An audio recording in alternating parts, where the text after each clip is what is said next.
આજે ભાગ્યાભાઈ ના મારુતિ મંડળ દ્વારા ડાકોરના ઠાકોરની એટલે કે ભગવાનની આજે શોભાયાત્રા જે નીકળી રહી છે.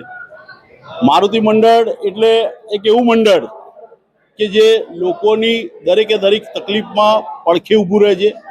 સામાજિક સંસ્થા એક એવી સંસ્થા છે જે ભાગ્યાભાઈ ઊભી કરેલી છે કે જે યુવાનોને વ્યસનથી દૂર કરી અને એમને એક સંગઠિત કરી અને નવા એક કહેવાય કે સમાજનું નિર્માણ કરવા જઈ રહ્યા છે.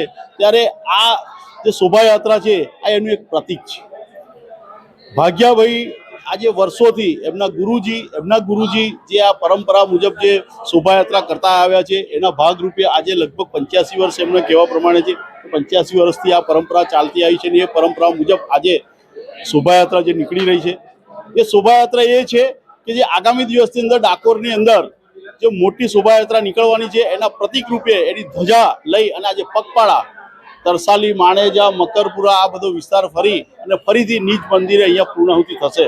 એક હિન્દુ સમાજ માટે એક ગૌરવની વાત છે કે આ ભાગ્યાભાઈ જેવું વ્યક્તિત્વ આજે યુવાનોને સાચી દિશામાં ધર્મ તરફ વાળી રહ્યા છે. એ ખૂબ ધન્યવાદને પાત્ર છે અને આવા જ ધર્મના કાર્યો અવારનવાર એમના થકી થાય અને અમારા જેવા પણ એની સાથે જોડાતા રહીશું એવી જ અમે પણ એમની પાસે આશા રાખીએ છીએ.